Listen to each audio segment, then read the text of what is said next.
संस्थान की हिंदी क्लास में आप सभी का स्वागत है।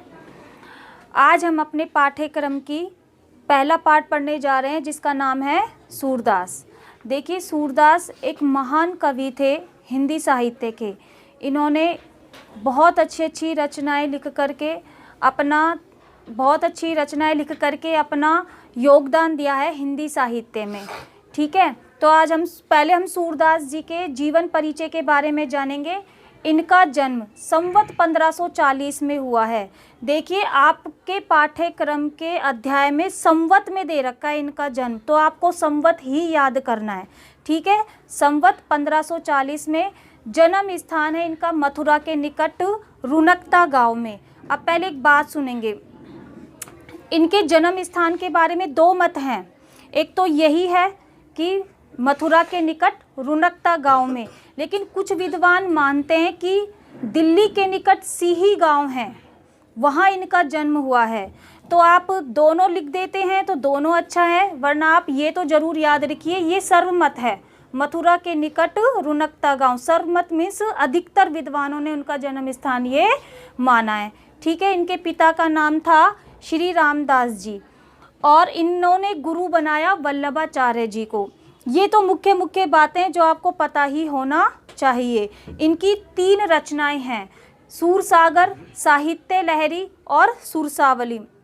इन 3 रचनाओं के माध्यम से ही ये पूरे जगत में क्या हो गए, प्रसिद्ध हो गए। वात्सल्य रस का सम्राट कहा जाने लगा। इन्होंने भक्ति की, कृष्ण भक्ति। किसकी भक्ति की? कृष्ण भक्ति, जो कि सगुण भक्ति के अंतर्गत आती है। अब एक मत और है, उस पर थोड़ा अपवाद भी है। कुछ विद्वान मानते हैं कि ये जन्म से अंधे थे। कुछ विद्वान मानते हैं जन्म से अंधे थे, लेकिन जिस तरह से इन्होंने अपने पदों में कृष्ण का बहुत सुंदर वर्णन किया है, उसको देखते हुए कुछ विद्वान मानते हैं कि ये जन्म से अंधे नहीं थे, बाद में अंधे हुए हैं। अब कोई भी मत हो, लेकिन इन्होंने जो कृष्ण जी का सुंदर वर्णन किया है, ठीक है, उसलिए इन्हें पूरे विश्व में क्या कहा जाता है, वात्सल्य रस का सम्राट कहा जाता है। इनकी रचनाएं याद रखेंगे, 3 ही रचनाएं हैं, सूरसागर, साहित्य लहरी और सुरसावली। अब आपके पाठ में जो पद लग रहे हैं वो हमारे सुरसावली से लिए गए हैं। ठीक है, इन पदों में भी उन्होंने कृष्ण के बाल रूप का वर्णन किया है। ठीक है, और जो गोपिकाओं से उनकी वार्तालाप हुई है उसका उन्होंने वर्णन किया है। अब हम पढ़ते हैं, उनके पदों की ओर चलते हैं। इनकी भाषा के बारे में और सुन लीजिए। इनकी भाषा कहलाती है ब्रज भाषा। क्या कहलाती है इनकी भाषा? ब्रज भाषा, क्योंकि मथुरा, आगरा, इधर कौन सी बोली बोली जाती है? ब्रज बोली बोली जाती है। ठीक है, तो उनके पदों में ब्रज भाषा ही हमें दिखाई देते हैं। इन्होंने पदों की रचना भी ब्रज भाषा में ही की है। इनके पद देखते हैं। बूझत श्याम कौन तू गोरी, कहाँ रहती काकी है बेटी, देखी नहीं कबहू ब्रज खोरी। इन पदों में पहले पद में कृष्ण और राधा जो बाल रूप में है, अभी कृष्ण और राधा दोनों के वार्तालाप के बारे में बता रहे हैं। बूझत श्याम कौन तू गोरी, श्याम कान्हा, गोरी का मतलब यहाँ राधा से है। राधा से कृष्ण जी पूछ रहे हैं कि तुम कौन हो, कहाँ रहती, काकी है बेटी, तुम कहाँ रहती हो और किसकी तुम बेटी हो, देखी नहीं कबू ब्रज खोरी, और तुम्हें आज से पहले यहाँ कभी ब्रज में नहीं देखा। क्या कह रहे हैं? कान्हा राधा से, छोटी सी राधा है और छोटे से ही कृष्ण जी है। राधा जी पहली बार कहाँ आई है? वृंदावन में आई है, ब्रज में आई है। अब कृष्ण जी उनको देखकर पूछते हैं कि तुम कौन हो, कहाँ रहती हो, कहाँ से आई हो और तुम किसकी बेटी हो, आज से पहले तो तुम्हें कभी ब्रज में नहीं देखा। आगे देखिए, काहे को हम ब्रजतन आवती। अब कृष्ण की, कान्हा की इस बात का उत्तर देती है कौन? राधा, कि काहे को हम ब्रजतन आवती, हम काहे को यानी कि किस लिए हम ब्रज में आएंगी। खेलत रहती आपनी पोरी, पोरी का मतलब होता है दरवाजा, द्वार। ठीक है, हम तो अपने दरवाजे पे ही खेलती रहती हैं। सुनत रहती श्रवणी नंद ढोटा, अब राधा कहती है लेकिन हमने सुन रखा है कि यहाँ कोई नंद का एक ढीठ लड़का है, ढोटा का मतलब ढीठ लड़का है, करत फिरत माखन दधी चोरी, दधी का मतलब दही, और क्या कह रही है राधा, और हमने सुन रखा है कि नंद का एक ढीठ लड़का है जो करता फिरता है क्या, माखन और दही की चोरी। अब देखिए आगे क्या होता है, तुमरो कहा चोरी हम लहिए। अब कान्हा कहते हैं हमने तुम्हारा क्या चोरी कर लिया जो तुम हमसे ऐसे बात कर रही हो। खेलन चलो चलो संग मिली जोरी, ये सब बातें छोड़ो और तुम मिली जोरी, जोरी का मतलब जोड़ी बना करके, और तुम मेरे साथ जोड़ी बना करके क्या करने चलो, खेलने चलो। ये कौन कह रहा है, कृष्ण जी कह रहे हैं, कान्हा जी कह रहे हैं। सूरदास प्रभु रसिक शिरोमणि बातनी भुरई राधिका भोरी। सूरदास जी कहते हैं कि कान्हा ने अपनी नटखटपन से, अपनी बातों से उस भोली राधिका को क्या कर लिया, सारी बातें भुला दी। जो राधा उससे कह रही थी, ठीक है, राधा जो उससे कटाक्ष कर रही थी वो सारी बातें उसने भुला दी और वो तो उनके साथ खेलने के लिए चल दी। कौन, भोली राधिका। ठीक है, ये समझ में आ गया। दोबारा से समझ लीजिए, एक बार रिपीट कर देती हूँ। बूझत श्याम कौन तू गोरी, श्याम जी बूझते हुए, सोचते हुए कह रहे हैं कि तुम कौन हो गोरी। किससे कह रहे हैं, गोरी मिस यहाँ राधा। कहाँ रहती काकी है बेटी देखी नहीं ब्रज खोरी। क्या कह रहे हैं, तुम किसकी बेटी हो, कहाँ रहती हो, और आज से पहले तुम्हें यहाँ कभी हमने ब्रज में नहीं देखा। काहे को हम ब्रजतन आवती खेलत रहती आपनी पोरी। अब इस बात का जवाब देती हैं कौन, राधा जी। वो कहती हैं कान्हा से, हम काहे को यानी क्यों हम इस ब्रज में आएंगी, हम तो अपने दरवाजे पर ही खेलती रहती हैं। सुनत रहती स्वनी नंद ढोटा। अब कटाक्ष करती हैं वो किसके ऊपर, कान्हा के ऊपर। कहती है लेकिन हमने सुन रखा है कि यहाँ नंद बाबा का कोई ढीठ लड़का है जो करता फिरता है किसकी चोरी, माखन और दही की चोरी करता फिरता है। तुमरो कहा चोरी हम ले। अब कान्हा जी अपनी ये बात सुन करके फिर कहते हैं हमने तुम्हारा क्या चुरा लिया है, ठीक है, हमने तुम्हारा क्या चुरा लिया है जो तुम हमसे ऐसे बात कर रही हो। खेलन चलो संग मिली जोड़ी, ये सब तो छोड़ो और तुम मेरे साथ जोड़ी बनाकर खेलने चलो। सूरदास प्रभु रसिक शिरोमणि बातनी बुरई राधिका भोरी। सूरदास जी कहते हैं रसिक शिरोमणि, रसिक शिरोमणि एक उपमा है जो किसके लिए ली गई है, कान्हा के लिए। ठीक है, उपमा अलंकार का प्रयोग है यहाँ पर। अलंकार आपको आगे कक्षाओं में मिलेंगे। ठीक है, रसिक शिरोमणि मीन्स कान्हा कि सूरदास जी कहते हैं कान्हा जी ने अपनी बातों में भोली राधिका को सब कुछ भुला दिया और उनको खेलने के लिए राजी कर लिया। समझ में आया?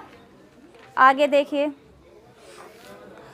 अब जो आगे का पद लगा हुआ है, आगे का पद लगा हुआ है उद्धव जी और गोपिकाओं का वार्तालाप है। ठीक है, उद्धव जी और गोपिकाओं का वार्तालाप है। उद्धव जी आए थे गोपिकाओं को समझाने के लिए, कृष्ण जी ने भेजा था। ठीक है, मथुरा से किसको, उद्धव जी को भेजा था वृंदावन, और समझाने के लिए गोपिकाओं को, ठीक है, कि वो मुझे याद ना करें। ठीक है, तो ये उनका वार्तालाप है, इसको ध्यान से सुनेंगे। मधुकर श्याम हमारे चोर, गोपिकाएं कह रही हैं। ये वार्तालाप किसका है, गोपिकाओं का और उद्धव जी का। तो गोपिकाएं कहती हैं, यहाँ जो मधुकर शब्द लिया गया है ये किसके लिए लिया गया है, ध्यान रखना। मधुकर शब्द का प्रयोग हुआ है उद्धव जी के लिए। किसके लिए, उद्धव जी के लिए। तो गोपिकाएं उद्धव जी से कह रही हैं मधुकर श्याम हमारे चोर, हे उद्धव जी श्याम श्री कृष्ण तो हमारे क्या हैं, चोर हैं। मन हरि लियो तनक चितवनी में चपल नैन की चोर। उन्होंने मन हर लियो, हरना का मतलब होता है चुराना। उन्होंने अपने चंचल नेत्रों से, उन्होंने अपने चंचल नेत्रों से हमारा मन चुरा लिया है। इसलिए वो किसे क्या, कान्हा को क्या कह रही हैं, चोर कह रही हैं। किससे कह रही हैं, उद्धव जी से। किसे कह रही हैं? उद्धव जी से। पकड़े हुते हृदय उर अंतर। अब गोपिकाएं उद्धव जी से अपनी मन की सारी बात कह रही हैं कि किस तरह हम कृष्ण जी को याद करती हैं, ठीक है, दिन रात उनके दर्शन के लिए तड़पती हैं, लेकिन कान्हा है कि वो मथुरा जाकर बस गए हैं और उन्हें हमारी बिल्कुल याद नहीं आती है। तो वो उद्धव जी को अपनी सारी विरह व्यथा के बारे में वर्णन कर रही हैं, अपने दुख के बारे में बता रही हैं। पकड़े होते हृदय उर अंतर।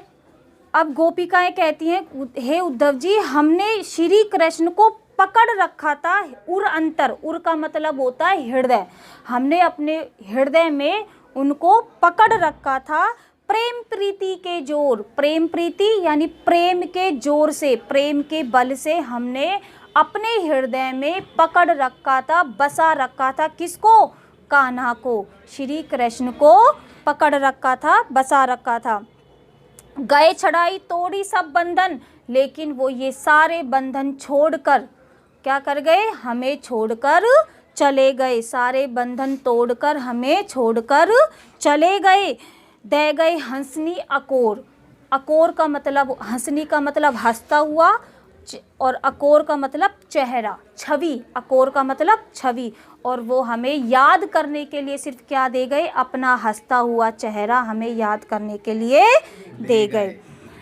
चौकी परी जागत निसी बीती। गोपिकाएं कहती हैं निसी बीती। निसी का अर्थ होता है रात।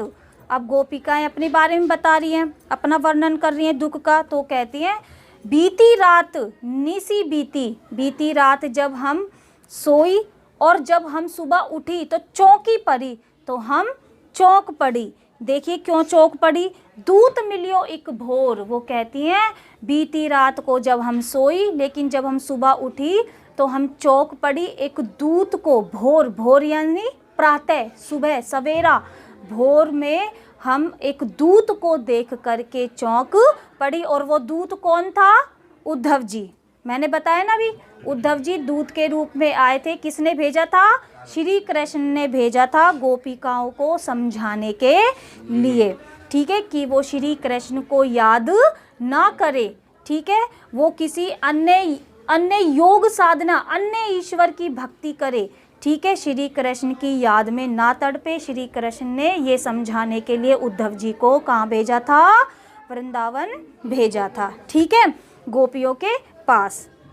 अब देखिए, सूरदास प्रभु सर्वस लूटियो नागर नवल किशोर। सूरदास जी कहते हैं कि गोपिकाएं कह रही हैं कि उस नागर नवल किशोर, ये भी उपमा है, किसके लिए आ रही है? श्री कृष्ण के लिए। नागर नवल किशोर श्री कृष्ण की उपमा है। कह रही है कि उस नागर नवल किशोर ने तो हमारा सर्वस में सब कुछ हमारा लूट लिया है, ठीक है। दोबारा समझेंगे इसको। मधुकर श्याम हमारे चोर। हे उद्धव जी, वे श्याम तो कौन है? हमारे चोर हैं। मन हर लियो तनक चितवनी में चपल नैन की कोर। उन्होंने अपने चंचल नेत्रों से, तिरछे नेत्रों से हमारा मन हर लिया है, हमारा मन चुरा लिया है। पकड़े हुते हृदय उर अंतर प्रेम प्रीति के जोर। उन कान्हा को हमने अपने हृदय में प्रेम के बल से, प्रेम के जोर से मीन्स प्रेम के बल से बसा रखा था। गए छड़ाई तोड़ी सब बंधन, लेकिन वो ये सारे सब बंधन तोड़ करके हमें छोड़ करके मथुरा चले गए। कहाँ चले जाते हैं श्री कृष्ण जी? मथुरा चले गए। दे गए हंसनी अकोर। गोपिकाएं कहती हैं और हमें तो याद करने के लिए केवल क्या दे गए? अपना हंसता हुआ चेहरा, अपने हंसते हुए चेहरे की छवि याद करने के लिए दे गए, और हम तो बस उन्हें याद करती रहती हैं और रोती रहती हैं। चौकी परी जागत निसी बीती दूत मिलियो एक भोर। गोपिकाएं कहती हैं बीती रात जब हम सोई और सुबह जागी तो हम चौंक पड़ी, दूत मिलियो एक भोर। भोर में सवेरा, सवेरे हमको एक दूत, यानी कि हे उद्धव जी आप हमें दूत के रूप में खड़े हुए मिले, तो हम आपको देख करके चौंक पड़ी। सूरदास प्रभु सर्वस लूटियो नागर नवल किशोर। गोपिकाएं कहती हैं उस नागर नवल किशोर ने, उस कान्हा ने, श्री कृष्ण ने हमारा सब कुछ लूट लिया है। ठीक है, इतना आया समझ में? आगे देखिए, आगे आगे भी उनका वार्तालाप है तीसरे पद में। आगे देखिए क्या कहती हैं गोपिकाएं। संदेशनी मधुबन कूप भरे। अब गोपिकाएं उद्धव जी से, यहाँ पर जो उद्धव जी की और गोपिकाओं की बातें एक तरीके से ये व्यंग्य भी है, कटाक्ष भी है, ठीक है। वो व्यंग्य करती हैं श्री कृष्ण के ऊपर, ठीक है। सारी बातें उनकी ये कटाक्ष के रूप में दिखाई गई हैं, व्यंग्य करती है, अपनी विरह, अपने दुख को प्रकट कर रही हैं वो। देखिए क्या कहती है। संदेशनी मधुबन कूप भरे। कूप कुआं। अब गोपिकाएं कहती हैं मधुबन, यहाँ मधुबन आया है मथुरा के लिए, ध्यान रखना मधुबन किसके लिए आया है, मथुरा के लिए। गोपिकाएं कहती हैं हमने मथुरा इतने संदेश लिख लिख कर भेजे कान्हा को कि वहाँ के कूप भरे, यानी वहाँ हमारे संदेशों से वहाँ के क्या भर गए होंगे उद्धव जी, वहाँ के संदेशों, हमारे संदेशों वहाँ से कुएं भर गए होंगे। हमने इतने संदेश लिख लिख करके कान्हा को भेजे। अपने तो पठवत नहीं मोहन, हमरे फिरी न फिरे। अब यहाँ क्या कह रहे हैं, गोपिकाएं कह रही हैं अपने संदेश तो हमारे संदेशों का उत्तर तो हमें भेजते नहीं है। पठवत का मतलब होता है भेजना। गोपिकाएं कह रही हैं उद्धव जी श्री कृष्ण ऐसे हैं कि हमारे संदेशों का उत्तर तो वो हमें भेजते नहीं हैं, है ना, और अपना कोई संदेश भी लिख करके वो हमें नहीं देते हैं। हमारा संदेश के उत्तर भी हमें नहीं देते हैं और ना ही अपनी तरफ से अपना कोई संदेश हमें भेजते हैं। जिते पथिक पठाए मधुबन को। अब देखिए क्या कह रही हैं गोपिकाएं, हे उद्धव जी हमारे यहाँ वृंदावन से मथुरा के लिए जितने भी पथिक जाते, पथिक में से आप जानते हैं यात्रा करने वाला, है ना, हमारे यहाँ वृंदावन से मथुरा के लिए कोई भी पथिक जाता था तो हम उसको क्या करती थी, उसके हाथ ही हम अपना संदेश लिख करके भेजती थी। बहुरी शोध न करे, फिर भी शोध का मतलब सुधि, यानी कि हमारी फिर भी कान्हा ने कोई सुधि नहीं ली, हमारे संदेशों का कोई जवाब हमें नहीं दिया। कैवे श्याम सिखाई प्रमोदे। प्रमोदे का अर्थ होता है लालच। अब देखो गोपिकाएं क्या कह रही हैं, कैवे श्याम सिखाई, कि श्याम ने जो हम संदेश लेकर के पथिक भेजती थी, श्याम ने उनको लालच दे करके उनको क्या कर दिया है, सिखा दिया है। प्रमोद का मतलब होता है लालच दे करके उनको सिखा दिया है। क्या कहूँ बीच मरे। गोपिकाएं क्या कहती है, या फिर वो बीच रास्ते में ही मर गए हैं। किनके लिए कह रही हैं, जो उनका संदेश लेकर के जाते थे ना व्यक्ति, वो वापस लौट कर ही नहीं आते थे मथुरा से, तो वो कटाक्ष कर रही हैं श्री कृष्ण के ऊपर कि श्री कृष्ण ऐसे हैं कि हम जो पथिक भेजते थे संदेश लेकर के, उनको श्री कृष्ण ने लालच दे करके वहीं रोक लिया है, उनको कुछ सिखा दिया है, या फिर ऐसा लगता है कि वो लोग बीच रास्ते में ही मर गए हैं, जिस वजह से हमारे पास हमारे संदेशों का उत्तर नहीं आता है। ठीक है, आगे देखिए, आगे क्या कहते हैं गोपिकाएं, कागद गरे मेघ। अब वो देखो क्या क्या कटाक्ष कर रही हैं गोपिकाएं मथुरा के ऊपर। कागद गरे मेघ, हे उद्धव जी ऐसा लगता है मथुरा के सारे कागद मीन्स कागज, कि मथुरा के सारे कागज गर गए मेघ में। मेघ मीन्स वर्षा। ऐसा लगता है कि तुम्हारी मथुरा के सारे कागज वर्षा में क्या हो गए हैं, भीग कर गल गए हैं। क्या मसी खूटी, मसी खूटी मीन्स स्याही। मसी का मतलब होता है स्याही, खूटी का मतलब सूख गई, और तुम्हारे मथुरा की क्या सारी स्याही सूख गई है।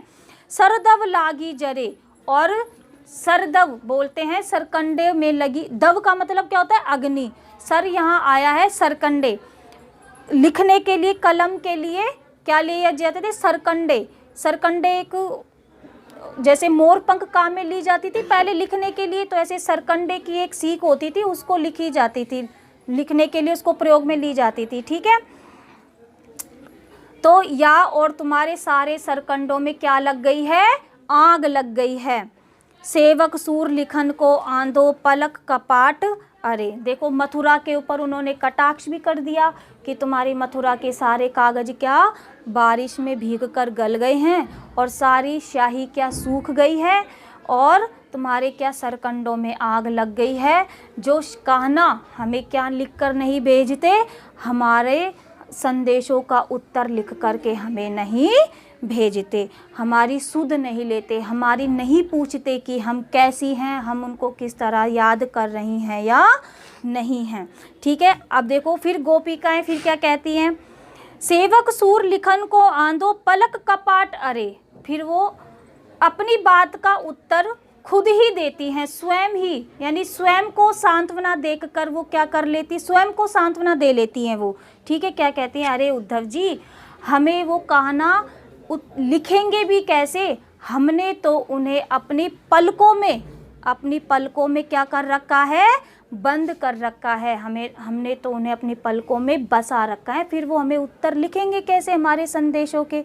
ठीक है, यानी अपने आप को, खुद को ही, स्वयं को गोपिकाएं क्या दे लेती हैं, सांत्वना दे लेती हैं। ठीक है, आगे देखिए, अब फिर अगले पद में भी गोपिकाओं का और उद्धव जी का क्या है, वार्तालाप है। उधो मन माने की बात, उधो किसके लिए है, उद्धव जी। ठीक है, क्या कहती हैं गोपिकाएं आगे देखो, हे उद्धव जी ये मन माने की बात है। देखो अभी ये बातें कब कही जाती हैं, उद्धव जी क्या है, गोपिकाओं से कहते हैं कि तुम श्री कृष्ण को भूल जाओ, तुम श्री कृष्ण को भूल जाओ और निर्गुण ईश्वर की योग साधना करो, निर्गुण ईश्वर की क्या करो, साधना करो, श्री कृष्ण को भूल जाओ। अब गोपिकाएं फिर कहती हैं हम नहीं करेंगे योग साधना वगैरह, हम नहीं जानती किसी अन्य ईश्वर को, हम तो केवल किसे जानती हैं, हमारे कान्हा को जानती हैं, हम तो श्री कृष्ण को जानती हैं, हमारे हृदय में तो श्री कृष्ण ही बसे हुए हैं और हमारा मन तो केवल श्री कृष्ण की भक्ति में ही रमा हुआ है, हम किसी अन्य ईश्वर की क्या नहीं करेंगी, भक्ति नहीं करेंगी। अब उस बात का गोपिकाएं उद्धव जी को देखो क्या जवाब देती है, और उधो मन माने की बात, हे उद्धव जी ये तो अपने अपने मन के मानने की बात होती है। दाक छुआरा छाड़ी अमृत फल, विष कीरा विष खात। देखिए उदाहरण दे रही है अपनी बात को समझाने के लिए, उदाहरण अलंकार है यहाँ पर। अलंकार आपको आगे कक्षाओं में जाके मिलेंगे पढ़ने को। अलंकार कौन सा है, उदाहरण अलंकार। जब अपनी बात को समझाने के लिए कोई दूसरी बात कही जाती है, उदाहरण स्वरूप दिए जाते हैं, तो वहाँ होता है उदाहरण अलंकार। अब क्या कैसे समझा रही है देखिए गोपिकाएं, कि दाक छुआरा छाड़ी के विष कीरा विष खात। विष कीरा यानी कि जो गंदगी का कीड़ा होता है, गंदगी में पलने वाला जो कीड़ा होता है, उसको चाहे अमृत फल के रूप में, दाक छुआरा, दाक किशमिश छुआरे, ये अमृत जैसे फल खाने को दिए जाएंगे ना, लेकिन वो उनको नहीं खाएगा, वो तो किसका ही सेवन करेगा, वो तो गंदगी का ही सेवन करेगा। क्यों, क्योंकि उसके मन में तो कौन, उसको मन को तो कौन भाती है, गंदगी ही भाती है। इसी प्रकार हे उद्धव जी हमारे मन में तो कौन बसे हुए हैं, कान्हा बसे हुए हैं। ठीक है, क्या उदाहरण दिया है, विष कीड़े का, गंदगी के कीड़े का उदाहरण दिया है कि एक गंदगी के कीड़े को जैसे विष अमृत जैसे फल दाक छुआरा मिस किशमिश और छुआरे खाने को दिए जाएं तो वो उनको नहीं खाएंगे, केवल किसे खाएगा, वो तो गंदगी को ही खाता है, क्योंकि उसे वही अच्छी लगती है। और उदाहरण दिया है देखो, ज्यों चकोर को देई कपूर कोई तजी अंगार आघात। अब किसका उदाहरण दे रही है, चकोर का, कि एक जो चकोर होती है उसको कपूर जैसा शीतल फल खाने को दिया जाए, कपूर ठंडी होती है, उसको शीतल फल कपूर जैसा खाने को दिया जाए तो वो उसको नहीं खाती।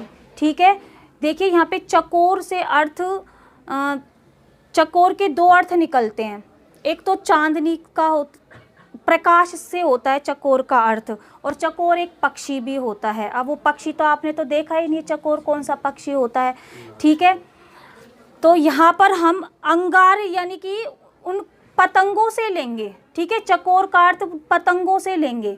देखिए जो आपने देखा होगा अग्नि के चारों तरफ वो उड़ते हैं ना पतंगे, जैसे एक दीपक में जब लौ जलाते तो पतंगे उड़ते हैं, तो यहाँ पर उसका उदाहरण दे रही है कि वो पतंगे, उन पतंगों को पता है कि अग्नि के पास जाएंगे तो वो अग्नि में भस्म हो जाएंगे, क्योंकि अग्नि तो ज़्यादा शक्तिशाली, और वो पतंगे तो बहुत छोटे छोटे होते हैं जो उसमें से उड़ते हैं, लेकिन वो फिर भी क्या है, अग्नि के ही चारों ओर उड़ते रहते हैं, क्योंकि उनको क्या ही पसंद है, उनको अग्नि ही पसंद है। ठीक है, ये उदाहरण दिया है। आगे देखिए, मधुप करत घर कोरी काठ में। मधुप, अब यहाँ तीसरा उदाहरण दे रही है वो। मधुप का मतलब होता है भंवरा, मधुप का अर्थ होता है भंवरा। मधुप करत घर कोरी काठ, काठ का मतलब होता है लकड़ी, कि एक जो भंवरा होता है वो काठ लकड़ी में घर, यानी अपना घर बनाने के लिए लकड़ी में छेद करता है, दिन रात मेहनत करता है एक लकड़ी में अपना घर बनाने के लिए छेद करता है, लेकिन वो उसमें मेहनत करने के बावजूद उस घर में नहीं रहता। बंदत कमल के पात, वो कमल के पात, कमल की पत्तियां, उसको भंवरे को किस में बैठना ही अच्छा लगता है, फूलों में, रस, फूलों का वो करता है ना, वो रस पीता है भंवरा। तो गोपिकाएं कह रही हैं कि एक भंवरा अपने रहने के लिए काठ में दिन रात मेहनत करने के लिए घर बनाता है, लेकिन उसे वहाँ बैठना अच्छा नहीं लगता, उसे तो फूलों में, उसे तो कमल की पत्तियों में ही बैठना अच्छा लगता है। जबकि कमल की पत्तियों में उसे पता है कि चाहे कमल की एक समय ऐसा आएगा, रात के समय पंखुड़ियाँ मुरझा जाती ना, तो कमल की पत्तियों में बैठ करके उसका जीवन समाप्त हो सकता है और हो जाता है, लेकिन फिर भी वो किस में बैठना पसंद करता है, कमल की पत्तियों में ही बैठना पसंद करता है, अपने द्वारा बनाए गए घर में नहीं। क्यों?